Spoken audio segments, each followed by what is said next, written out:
Hey, John, how's it going? Very good. Congratulations on both your wins tonight. How are you feeling right now?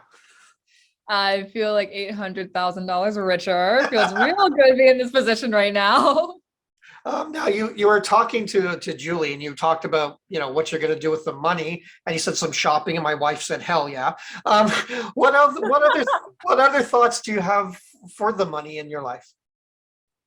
Yeah, well, it's funny. You think about all these crazy grand things you want to do with the money, but I just want to do some kind of simple things. Like I want to get my own condo, I want to get a dog, maybe a nice little car. I'm a Detroiter, so I want to get that Ford, maybe the Mach E, the electric Wow. Mustang. That would be nice. But from there are a lot of people that have invested in my dreams from being a pageantry or going to private schools. And of course, I got student loans. So there's some Yeah. responsible things I want to do. And there's also, I think of organizations that exist out there to benefit women who have been Yeah. abused, harassed, or in different ways. So I want to find a really strong organization that can donate some money to. Now, where would you? I mean, you gave a very passionate, very emotional speech, one of the best we've ever seen on Big Brother. Were you shocked though that you got so many votes? Just dumbfounded. I felt truly that regardless of whether I was going to sit next to Monty or Turner, it Yeah. was going to be a 5-4 or a 6-3 or even deeper split in favor of one of the guys.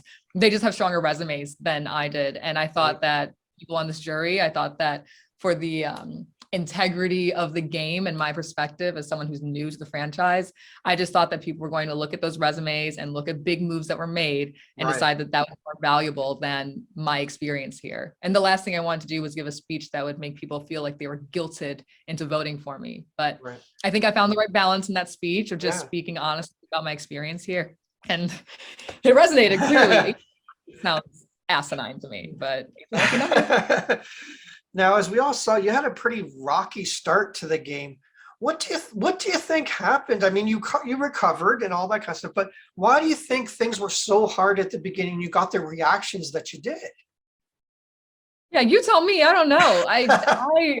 I know that when I walk into a room, this has been true since I've been in middle, high school, even younger. I Yeah. walk into a room and I just have like this really not aggressive, like a really dominant energy about me. Right. Um, I've never been one that is willing to tamp myself down or hide who I am for the sake of other people's comfort. So I Right. knew walking into this game that that would be the first impression of me.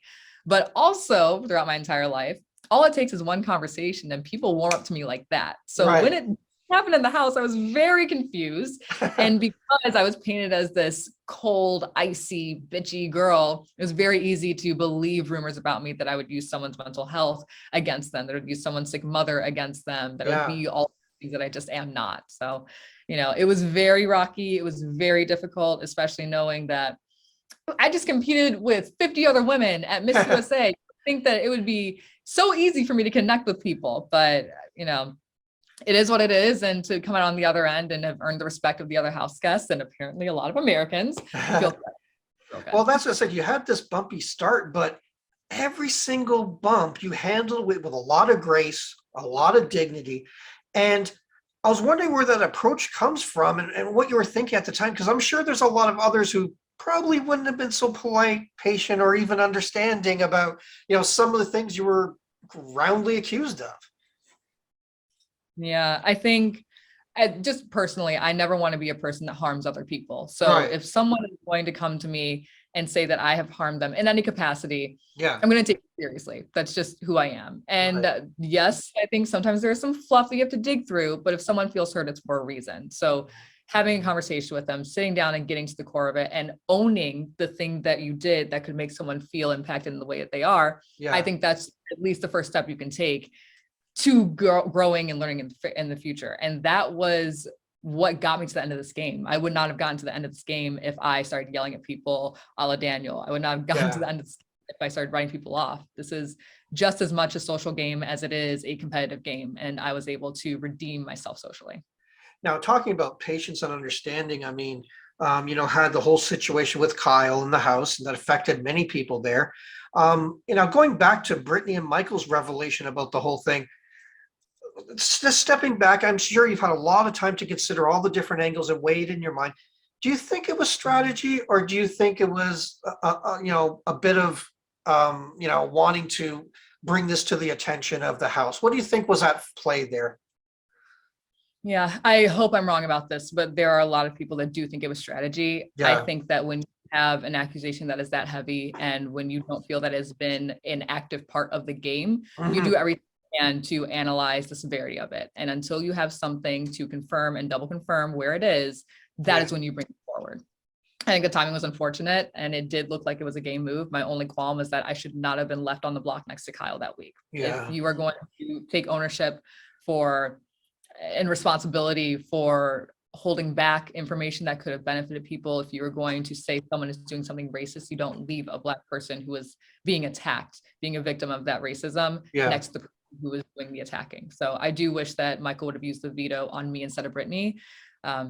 But in the long term, things have played out the way that they have. And, Kyle is my friend. I do truly love that guy to death. Yeah. And because he is willing to own his actions and understand that there was a bit of darkness that he acted on. Yeah. I would rather have people in my life that are willing to own up on their discrepancies and move Yeah. forward collectively. I am happy to support those people more so than anybody who thinks they're perfect, because that's just not Well, true. it's like they always say, we should never be judged by our some of our mistakes or some of our trips and falls in life.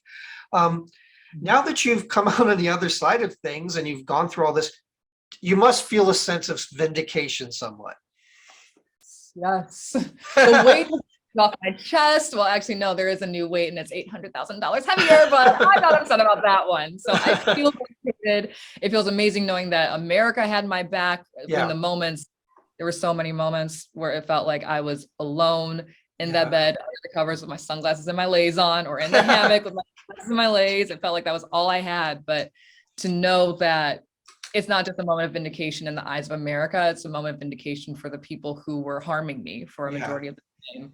There was a journey and a conclusion that ended in all of us seeing eye to eye. And I think that's more beautiful and representative of what the game of Big Brother can be. That's what the final thing I was going to ask you. You've been through this long and journey with all these ups and downs, worse than any roller coaster. But what do I know it's a reality show. I know it's Big Brother. I've been covering it since the very first season. But what do you hope? What do you hope that viewers take home? What message do you hope they learn from your experience and this season in particular? What do you think they'll be able to learn from it?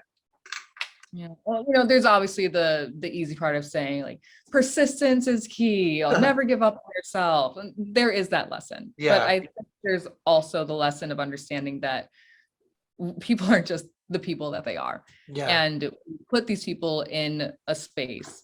You're giving of all different walks of life, you're giving them an opportunity to grow and learn from each other. Yeah. And this game can be won in a different way from lying and backstabbing and cheating. And that's fun to watch.